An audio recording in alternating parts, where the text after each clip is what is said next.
E tem uma particularidade das minhas mensagens, que eu começo ela sempre com algo engraçado. Eu conto uma piada. Aí a pessoa fala, ai meu Deus, piada? Pastor, pode contar piada no altar? Gente do céu, né? A Bíblia diz que um dos frutos do Espírito é a alegria, é ou não é? Então, você quer sair daqui sorrindo ou você quer sair daqui chorando? Sorrindo, né? Então vamos contar a piada então. Só que é o seguinte, nem sempre ela é engraçada.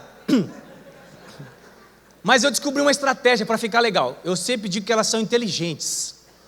Então se a pessoa não sorri, significa que, né, não é inteligente. Então mais ou menos por aí. Então se esforce aí, tá? Mesmo que você não entenda, não goste, dá um sorriso aí, brinca, celebre, e nós aí iniciaremos a nossa mensagem, tá?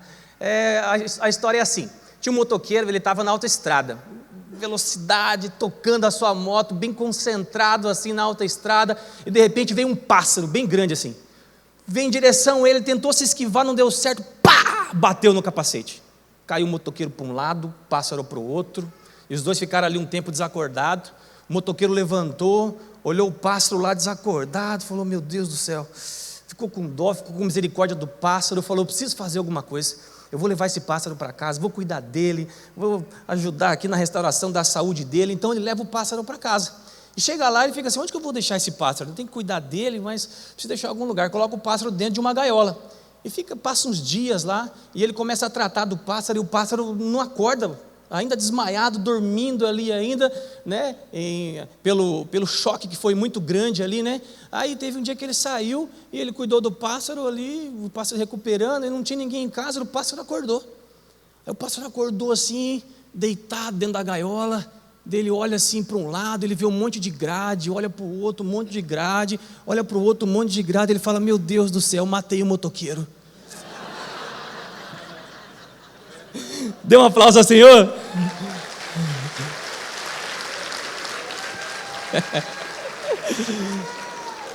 Essa foi boa, né? Fala a verdade. Deus está sendo bom, hein? Estão melhorando, né? Glória a Deus. Aleluia. Que você pode dar glória, que você pode celebrar. Nós somos livres no Espírito de Deus, amém? Então abra sua Bíblia então.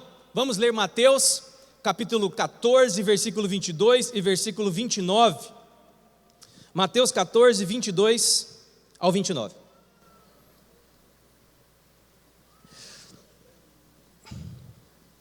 E diz assim, e logo ordenou Jesus que os seus discípulos entrassem no barco e fosse adiante para o outro lado, enquanto despedia a multidão. E despedida a multidão, subiu ao monte para orar, à parte. E chegada já a tarde, estava ali só, e o barco estava já no meio do mar, açoitado pelas ondas, porque o vento era contrário. Mas à quarta vigília da noite, entre as 3 e 6 horas da manhã, dirigiu-se Jesus para eles, andando por cima do mar. E os discípulos, vendo-o andando sobre o mar, assustaram-se, dizendo, é um fantasma, e gritaram com medo. E Jesus, porém, lhes falou logo, dizendo, tende bom ânimo, sou eu, não temais.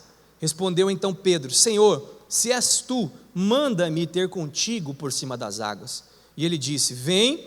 E Pedro, descendo do barco, andou sobre as águas para ir ter com Jesus. Até aí, versículo 29, feche os seus olhos um instante, vamos orar mais uma vez. Senhor, nós te louvamos pela tua palavra, Pai. E agora, Deus, no momento em que ela foi compartilhada, nós já entendemos que teu Espírito está se movendo no nosso meio. Deus, e nós queremos que o Senhor encontre aquele espaço que existe nos nossos corações, aquele espaço que é do teu tamanho, e venha preenchê-lo com a tua presença. Traga a revelação, traga o entendimento, o teu querer para esta noite. Nós te louvamos, nós te adoramos, e declaramos que somos dependentes do Senhor. Somos vasos nas tuas mãos, usa-nos conforme tu queres. Esse é o nosso desejo nesta noite, em nome de Jesus, diga amém. Amém? Nós estamos aí dentro de uma campanha gerando milagres, e entraremos no jejum aí a partir de segunda-feira. Amanhã, 23 ao dia 27, é um jejum de Daniel. Interessante desse jejum que você não passa fome, você passa só vontade, não é?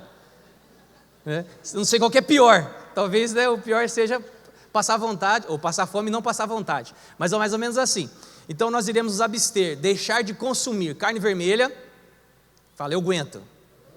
Uma semana, gente, rapidão, né? Carne vermelha, refrigerante, fala, já não tomo mais. Teve uns que não tiveram nem coragem de falar. Bebe uma coca todo dia, de certo, certeza. Café, ixi, agora pegou, hein? Vai. Eu sou neto de pernambucano, deixar de tomar café, meu irmão, tem que ser jejum, tem que ser algo com consagração, tem que ser algo de Deus mesmo. É verdade, verdade. Mas vale a pena, viu? E também doces. Então nós passaremos esse tempo em consagração, buscando o nosso milagre, gerando o nosso milagre. Eu não sei se você necessita de um milagre, mas eu sei que o nosso Deus, Ele ainda realiza milagres nos dias de hoje. O nosso Deus, Ele é especialista em milagres. E nós entraremos nessa campanha dentro dessa semana, no culto de quarta-feira, iremos trazer uma mensagem aí, buscando em Deus, para vivermos os milagres de Deus. É possível que você pense assim, poxa pastor, eu não tenho uma necessidade de um milagre. Graças a Deus tem sido muito abençoado, glória a Deus por isso. Mas é possível que você conheça também alguém que necessite. Um vizinho, um amigo, um irmão, os pais, algum conhecido.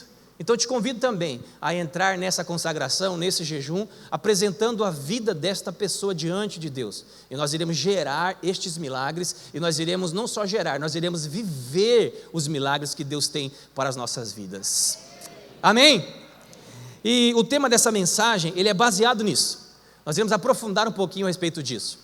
Gerando milagres, gerando milagres. O texto que nós lemos aqui conta um episódio extraordinário, envolvendo Jesus e Pedro, e também ali os outros discípulos, mas em evidência com estes protagonistas, Jesus e Pedro. Um texto simples, mas um texto que traz uma realidade incomum, porque se trata de um milagre. Uma pessoa ir ao encontro de outra sobre as águas é um milagre divino, é uma intervenção de Deus. Eu nunca vi ninguém fazer mais isso, eu nunca ouvi ninguém falando que isso aconteceu novamente. Então realmente trata-se de um milagre. E o nosso Deus, ele é assim. O que distingue o nosso Deus dos outros deuses que surgiram no decorrer da história é esta capacidade geradora de milagres. Esta capacidade geradora de milagres é o que diferencia o nosso Deus dos demais. Eu não sei se você lembra quando Elias ele estava ali com os profetas de Baal, clamando para que um milagre acontecesse. E Elias ainda começa parecendo que tira sarro ali dos profetas, né? Fala, faz o que você quiser, aí eu vou ficar só olhando, ficar só assistindo aqui, tomando o meu tereré, se fosse aqui no Mato Grosso do Sul, né? Enquanto você aí se descabelam aí, para que algo aconteça da parte desse Deus que vocês estão declarando, que é tão poderoso assim. Prepararam tudo e nada aconteceu. De repente ele deve estar dormindo, de repente ele deve estar ocupado, de repente é um Deus assim, né? Muito ocupado, mas façam, horas e horas passaram e nada aconteceu. E Elias, com apenas uma palavra, buscando a Deus, apenas uma declaração, Deus envia um milagre, consome um altar, envergonha todo mundo, depois todos são assassinados. Porque o nosso Deus é assim. O nosso Deus é um Deus gerador de milagres. É o que diferencia o nosso Deus dos demais. E é possível nós compreendermos que Deus, ele se demonstrou, ele se apresentou durante todo o tempo das nossas vidas, desde o início até hoje, através de seus milagres. O primeiro milagre que Deus cria, se apresentando como um Deus criador, é o milagre da criação. Ele gera todas as coisas, ele cria o mundo, ele cria todos os seres, e depois é o milagre da vida, ele dá vida a todos os seres. Estarmos vivos hoje é um milagre de Deus. É possível que a gente nem pare para pensar que estar vivo, respirando hoje já é um milagre de Deus, é um milagre da vida. Agora é necessário nós compreendermos que os milagres, eles não fazem parte somente da essência de Deus, mas fazem parte também da nossa essência. Porque se o milagre da vida está nos alcançando hoje, então nós também estamos vivendo um milagre hoje. Eu quero que vocês compreendam isso, porque os milagres, eles podem ser dificultosos para nós, para que vivamos, mas para Deus, nada é impossível. O nosso Deus é um gerador de milagres. O que nós chamamos de milagres, Deus, ele chama de característica da sua essência. Ele é um Deus gerador de milagres. Então ele se apresenta dessa forma, através da criação, criando todas as coisas, depois com o milagre da vida, depois o milagre da multiplicação, multiplicando os povos, fazendo com que os povos ocupassem todos os cantos da terra, e depois esses povos começaram a crescer, e passou um tempo em que eles foram invejados, e eles começaram a também se distanciar de Deus, e aí passaram por um período de escravidão.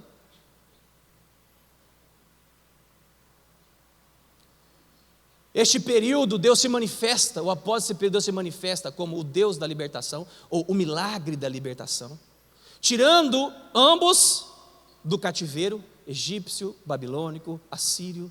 É um Deus de milagres que nós estamos falando, é um milagre da libertação.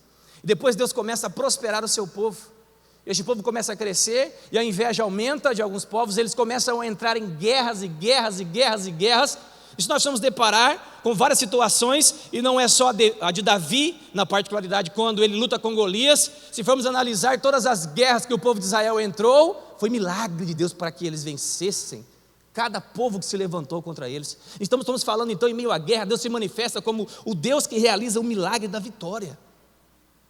Deus, ele realiza milagres. Este povo então começou a vencer, começou a se achar e se distanciou de Deus. Por um tempo foram dados como perdidos de Deus. E aí Deus fala assim: não vai ficar assim não, envie Jesus para o milagre da salvação. Eles estavam perdidos, mas agora eles são achados, eles são escolhidos por mim. Então envio Jesus para que o milagre da salvação comece a ser estabelecido, comece a ser vivido. E Jesus realizou muitos e muitos e muitos milagres. Eu quero citar alguns aqui. O primeiro foi no casamento, quando ele transformou água em vinho. Depois ele cura um criado de um oficial romano, cura a sogra de Pedro. Jesus era Deus mesmo, gente. Curou a sogra de Pedro. O milagre difícil de pedirmos, né? Brincadeira, minha sogra é demais. Amo você. Sogra é bênção de Deus, amém? Ixi, metade da igreja falou, o restante está com dúvida ainda. Mas Jesus curou a sogra de Pedro. Jesus acalmou a tempestade quando chamaram ele, estava dormindo no barco. Jesus curou e libertou pessoas. Ele libertou pessoas que estavam cativas, endemoniadas. Jesus cura paralíticos. Jesus cura uma mulher com fluxo de sangue. Jesus cura 2 cegos e um mudo. Jesus cura uma mulher, um homem com a mão mirrada, melhor dizendo. Jesus multiplica pães e peixes, alimentando milhares de pessoas. E muitos e muitos e muitos outros milagres poderiam ser deixados registrados na Bíblia, mas não foram porque não caberiam na Bíblia. E tudo isso indica que o nosso Deus, ele é um Deus de milagres. Em todo o tempo ele se apresentou sendo um Deus realizador de milagres. Agora, no texto que nós lemos tem uma particularidade que me chama muita atenção, porque todos esses milagres que Jesus realizou, Pedro estava presente, porém não participante dos milagres. Pedro viu Jesus transformando água em vinho. Pedro viu Jesus e acompanhou Jesus curando o homem da mão mirrada. Pedro viu Jesus ressuscitando Lázaro. Pedro viu quando Jesus acalmou a tempestade. Foi um dos que chamaram Jesus quando estava dormindo no barco: acorda, acorda, mestre, se o senhor não acordar nós iremos perecer. Pedro estava presente no barco, ele viu, ele acompanhou, ou seja, ele passou por milagres e milagres somente no campo contemplativo da história, observando, admirando de longe. Agora, nesse texto que nós lemos, algo diferente acontece. É um Pedro diferente que se manifesta.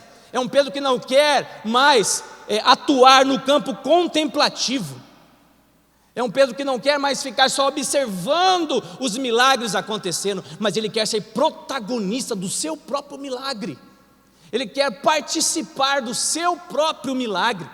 Então ele sai deste campo admirativo, do campo contemplativo, para participar do próprio milagre. Ele não se contentou mais em ver somente os milagres acontecendo.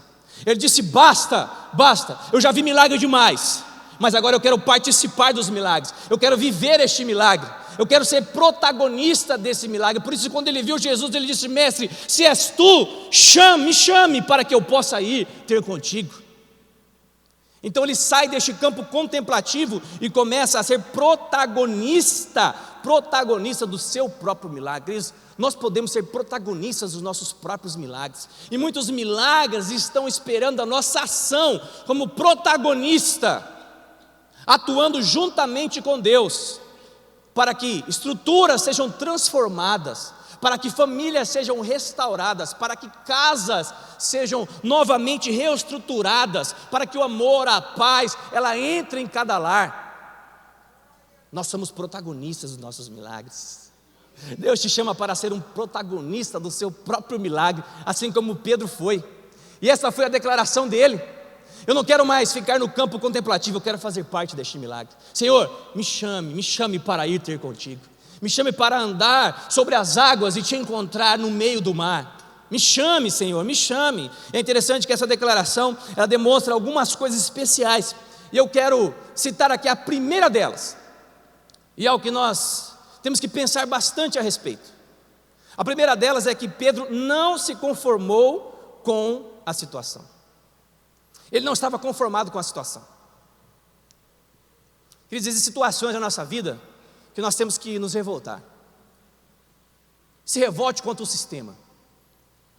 Eu não estou falando para você ir para a rua, falar, o pastor liberou agora, vamos para a rua, vamos fazer faixa, vamos quebrar tudo, revoltamos com o sistema, nada vai ficar assim. Não, eu estou falando de coisas que nós estamos vivendo, que não correspondem à palavra de Deus para as nossas vidas, que não são correspondentes com as promessas que Deus tem para a nossa vida, para a nossa casa e para a nossa família. É isso que eu estou falando.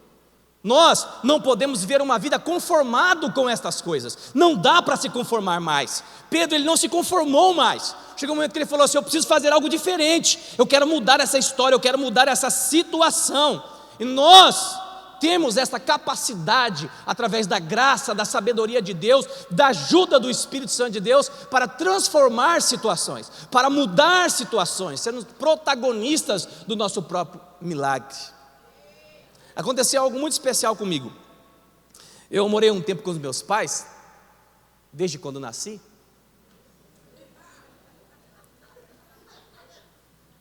Que risada gostosa, bicho.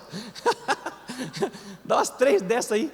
Dá uma aqui, vai ali, senta ali, vai contagiar todo mundo, certeza. Eu morei um tempo com os meus pais, e antes de casar, uns anos antes de casar, e eu sou bem casado, graças a Deus, minha esposa está aqui, demais, lindona, filé, tira o olho, vai orar pela sua. Temos aliança eterna, eterna. Eu sou dela, ela é meu. Eu sou dela, ela é minha.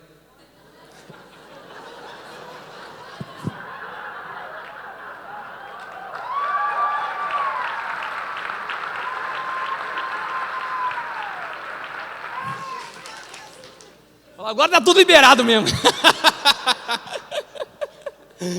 Do altar o pastor falou, está liberado. Volta lá, volta comigo na história aqui. Eu morei com os meus pais, um tempo antes de casar, a situação lá em casa não estava muito fácil não. Irmão, era briga todo dia. Você sabe que é todo dia, toda hora. Era cruzar o portão, meu irmão, era briga. Ninguém se entendia com ninguém. Estava todo mundo querendo mandar em todo mundo. Todo mundo querendo ser maior que todo mundo, ser melhor que todo mundo. Era uma coisa terrível. Eu estava aqui no culto, eu escutava o apóstolo falando assim: a minha casa é um pedacinho do céu. Já escutou isso já ou não? Alguma vez?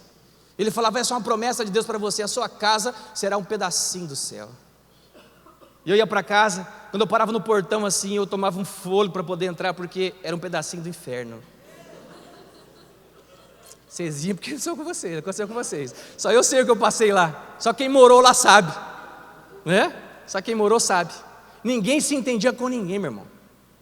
Mas eu tomei posse da palavra e eu falei assim: eu preciso mudar essa situação. A primeira coisa que eu compreendi é que a minha luta não é contra a carne. Nós não somos geradores de problemas.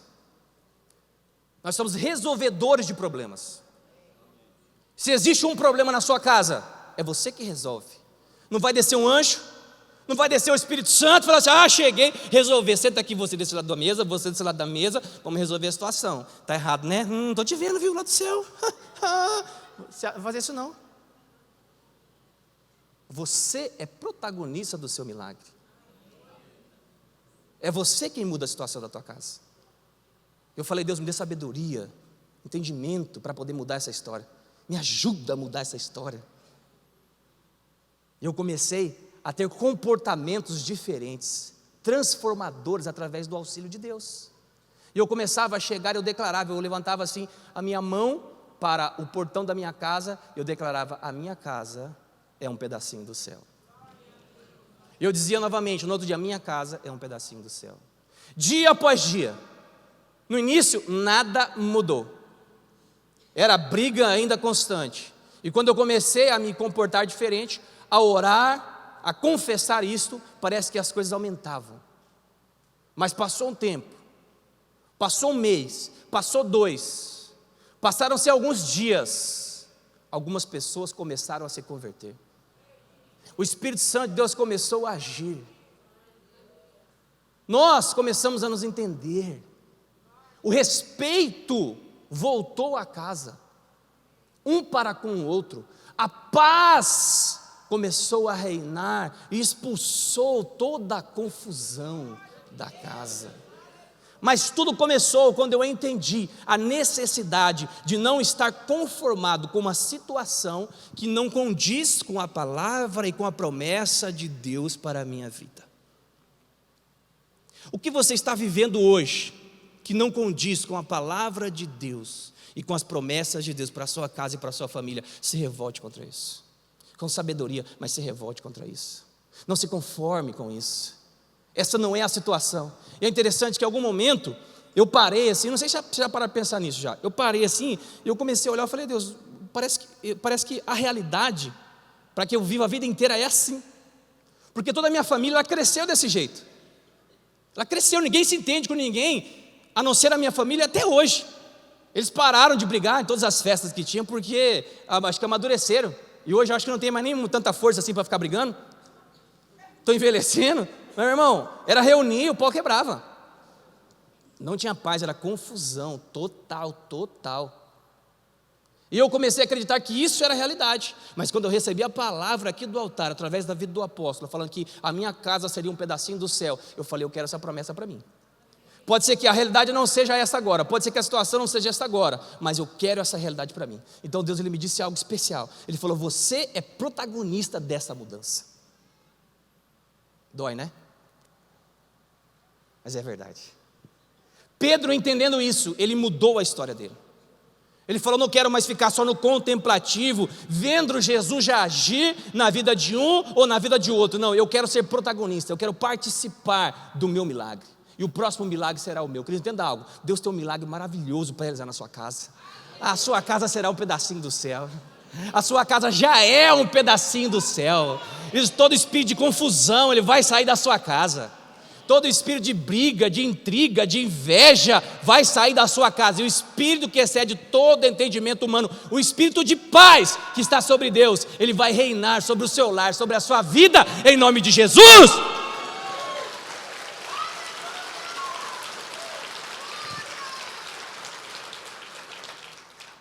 Essa é a primeira coisa que eu aprendo com essa história, com esse episódio, aí onde Pedro e Jesus aparecem como protagonistas. A segunda coisa que eu aprendo aqui nessa história é que nós não podemos temer as circunstâncias. Eles não temamos as circunstâncias, porque as circunstâncias, elas são passageiras. Ora elas são favoráveis, ora elas não são favoráveis. E quando elas não são favoráveis, se nós deixarmos ser levados por elas, nós somos tomados por um espírito chamado espírito de medo. E é interessante que o que os discípulos estavam aqui vivendo era isso. No versículo 26, quando eles viram Jesus, gritaram: é um fantasma, e tiveram medo. No versículo 27, Jesus, tentando aí animá-los, disse: ó, tem bom ânimo, não sou eu, não temais. No versículo 30, Pedro começa a andar sobre as águas, mas percebendo o vento forte, teve medo e começou a afundar. Teve medo. O interessante é que essa história aqui, ela não é a respeito de um Deus que realiza milagres. Jesus não está querendo ensinar isso aqui.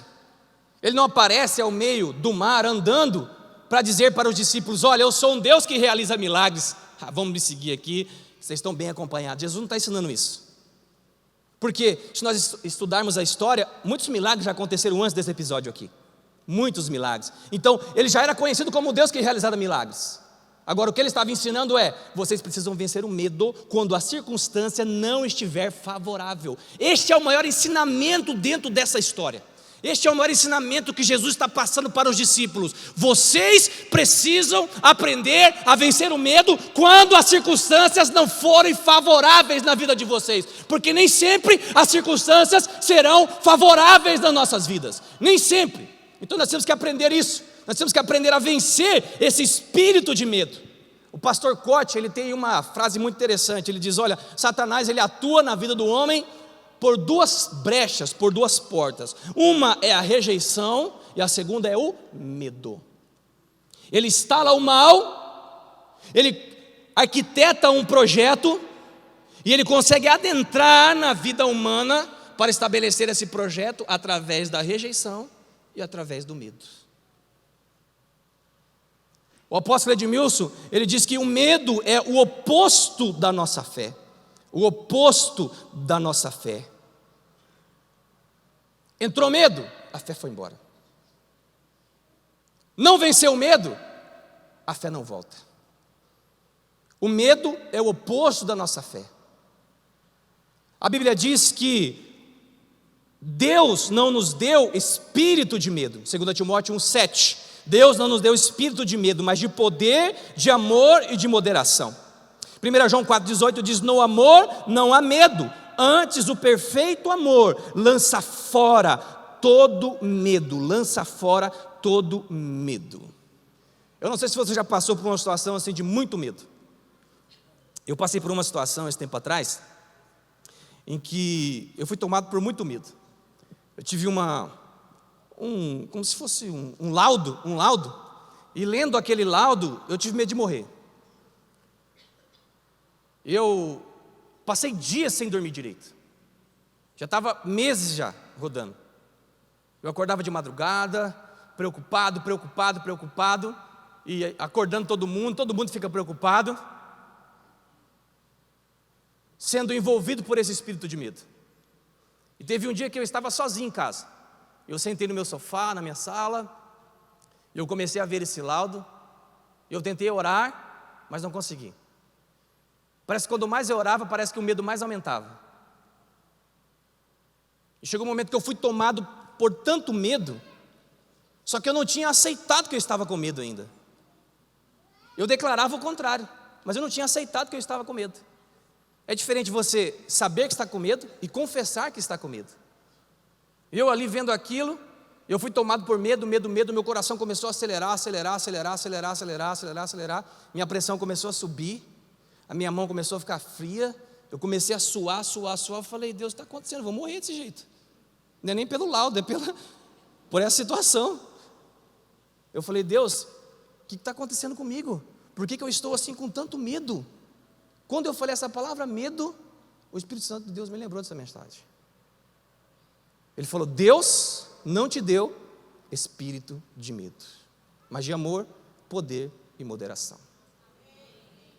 E eu comecei a lembrar então de como Agostinho fazia.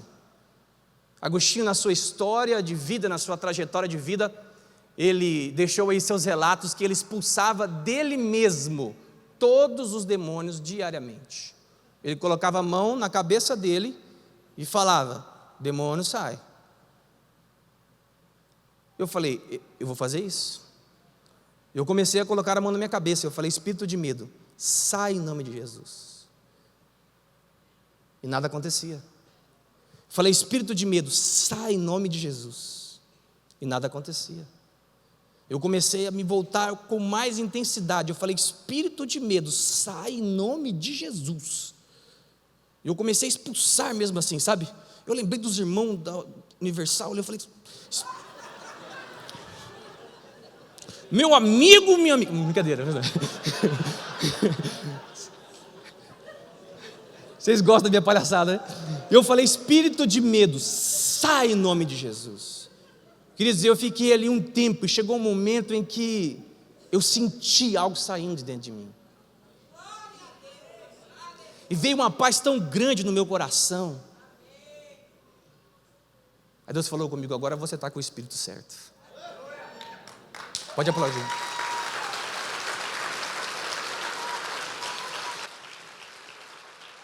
Queridos, entenda algo.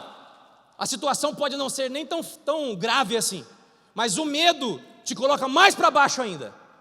Pedro, ele começou a andar sobre as águas, mas a Bíblia diz que quando ele teve medo, ele começou a afundar, porque o medo faz isso. O medo, ele nos afunda, mas a fé nos coloca para cima, a fé nos levanta, a fé nos diz que aquilo que era impossível se torna possível. A fé nos faz entender que não existe nome que é sobre o nome de Jesus. Nós temos que compreender isso. Você não nasceu para viver com medo. Medo do seu futuro, medo do futuro dos seus filhos, medo do futuro da sua empresa, medo do futuro de como vai ser daqui para frente, sua família, sua velhice. Meu irmão, os melhores dias estão à sua frente. Deus não te deu espírito de medo. Mande esse espírito embora da sua casa, da sua família, pelo poder do nome de Jesus, porque os melhores dias estão para acontecer na sua história.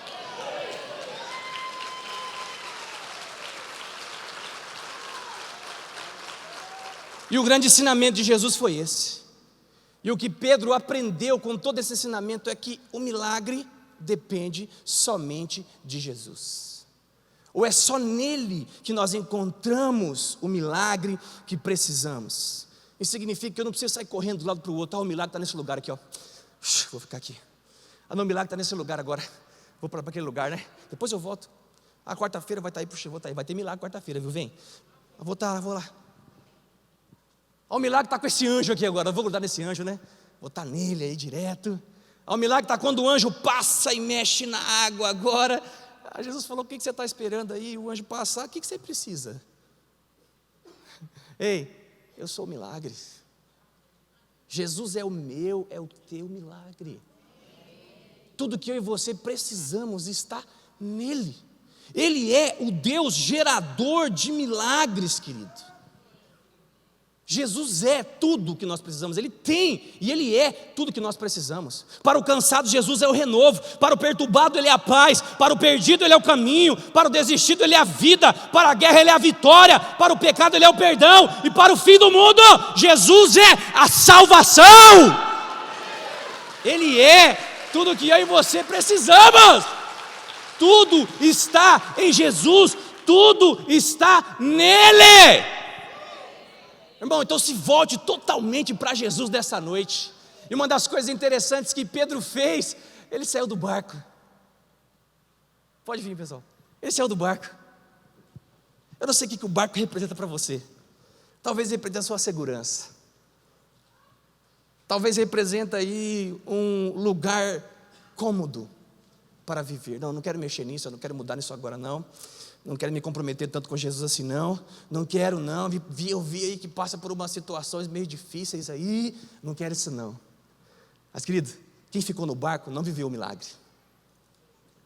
Os discípulos que ficaram lá, só contemplaram o milagre.